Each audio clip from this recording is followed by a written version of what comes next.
আজকের গল্পটা ক্ষমতা, প্রতিদ্বন্দ্বিতার প্রায় ভুলে যাওয়া এক স্মৃতিস্তম্ভকে ঘিরে। ঢাকার একেবারে বুকে এমন এক সমাধি রয়েছে যেখানে ঘুমিয়ে আছেন বাংলার ইতিহাসের সবচেয়ে প্রভাবশালী তিন ব্যক্তিত্ব।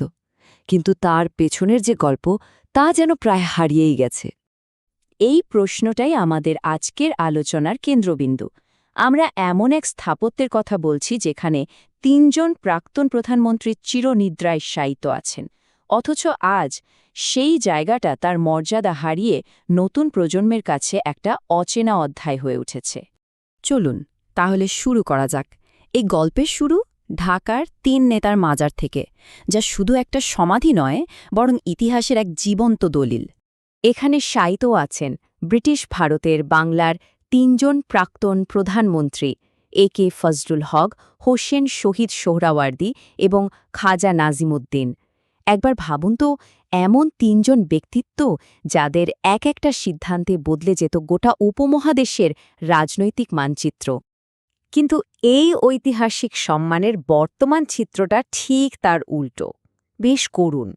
যুগান্তরের একটা সাম্প্রতিক প্রতিবেদন বলছে যে জায়গাটা শ্রদ্ধার প্রতীক হবার কথা ছিল তা আজ অবহেলায় জর্জরিত আর নানা রকম অসামাজিক কার্যকলাপের কেন্দ্রে পরিণত হয়েছে।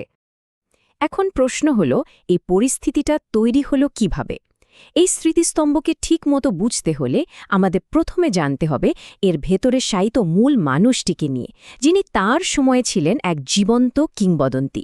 আবুল কাশেম ফজলুল হক, লোকে যাকে ভালোবেসে ডাকত শেরে বাংলা বা বাংলার বাঘ বলে।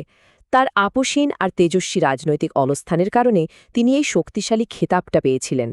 একবার তার অবিশ্বাস্য রাজনৈতিক যাত্রার দিকে তাকানো যাক। ব্রিটিশ ভারতের উত্তাল সময় থেকে শুরু করে পাকিস্তানের জন্ম পর্যন্ত উপমহাদেশের প্রত্যেকটা বড় রাজনীতিক পরিবর্তনে তার একটা জোরালো ভূমিকা ছিল। কিন্তু তার প্রভাব কি শুধু বড় বড় রাজনৈতিক মঞ্চে সীমাবদ্ধ ছিল? একদমই না। তিনি যে ঋণ সালিসি বোর্ড গঠন করেছিলেন তা বাংলার লক্ষ লক্ষ কৃষক আর প্রজাকে ঋণের বোঝা থেকে মুক্তি দিয়েছিল। এটা ছিল তার সাধারণ মানুষের প্রতি দায়বদ্ধতার একটা বিশাল উদাহরণ। কিন্তু হক সাহেব তো এই মঞ্চে একা ছিলেন না, তাই না?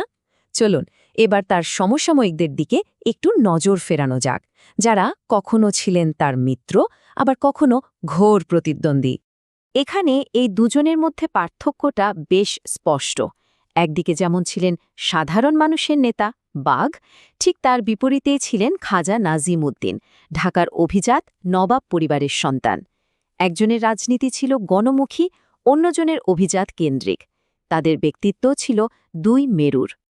আর এই ত্রয়ীকে যিনি সম্পূর্ণ করেছিলেন তিনি হলেন হোসেন শহীদ সোহরাওয়ার্দী।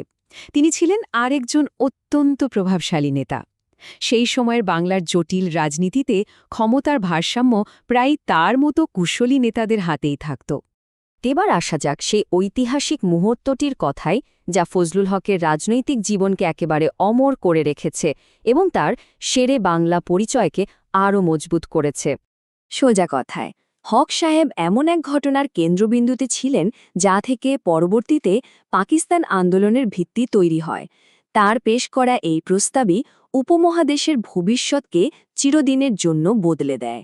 ফজলুল হকের ব্যক্তিত্ব আর প্রভাব ঠিক কতটা ছিল তা মোহাম্মদ আলী জিন্নার একটা কথাতেই স্পষ্ট হয়ে যায়। যখন হক সাহেব লাহোরে পৌঁছান তখন জিন্না তাকে স্বাগত জানিয়ে এই বিখ্যাত উক্তিটি করেছিলেন। আর এই সব কিছুই আমাদের আবার ফিরিয়ে নিয়ে আসে সেই তিন নেতার মাজারে, আর এই গল্পের সবচেয়ে বড় পরিহাসের দিকে। যে নেতারা সারা জীবন একে অপরের বিরুদ্ধে লড়েছেন তারাই আজ এক ছাদের নিচে চিরনিদ্রায় শায়িত। তাদের মধ্যে এত প্রতিদ্বন্দ্বিতা থাকা সত্ত্বেও একটা জিনিস খেয়াল করলে অবাক হতে হয়, তাদের সবার রাজনৈতিক পথ আর পরিণতি ছিল আশ্চর্যজনকভাবে এক। তারা প্রত্যেকেই বাংলার এবং পরে পাকিস্তানের সর্বোচ্চ পদে দায়িত্ব পালন করেছেন। এক কথায় জীবনে ছিলেন একে অপরের প্রতিদ্বন্দ্বী, কিন্তু ইতিহাসে এসে মিলে গেছেন এক বিন্দুতে। জীবনের সব প্রতিযোগিতা শেষে ইতিহাস তাদের এভাবেই একত্রিত করেছে। তো তাদের এত সমৃদ্ধ ইতিহাস জানার পর আমরা আবার সেই প্রথম প্রশ্নে ফিরে আসি, কেন তাদের এই মিলিত ঐতিহ্য আজ প্রশ্নের মুখে? এই স্মৃতিস্তম্ভের শারীরিক যে ক্ষয় তা আসলে আমাদের ঐতিহাসিক স্মৃতিরই একটা প্রতিচ্ছবি। আজকালকার পথচারী এমনকি অনেক ছাত্রছাত্রীও জানে না এখানে কারা শুয়ে আছেন, কোনো তথ্যফলক নেই, নেই পর্যাপ্ত নিরাপত্তা, যা আসলে জাতীয় ঐতিহাসিক স্থানগুলোর প্রতি আমাদের বৃহত্তর অবহেলারই একটা চিত্র তুলে ধরে। আর এই সংযোগহীনতার সবচেয়ে বড় প্রমাণ পাওয়া যায় নতুন প্রজন্মের কথায়। ঢাকা মেইলের সাথে কথা বলার সময় এক বিশ্ববিদ্যালয় ছাত্র ঠিক এই কথাটাই বলেছেন, যে আমাদের অনেক কিছু নিয়ে ভাবতে বাধ্য করে। শেষ করব কোনো উত্তর দিয়ে নয়, বরং একটা প্রশ্ন রেখে। যখন কোনো জাতির স্মৃতিস্তম্ভগুলো এভাবে ভেঙে পড়তে থাকে, তখন কি তার ইতিহাসও একটু একটু করে হারিয়ে যায় না? এর উত্তর খোঁজার দায়িত্ব আমাদের সবার।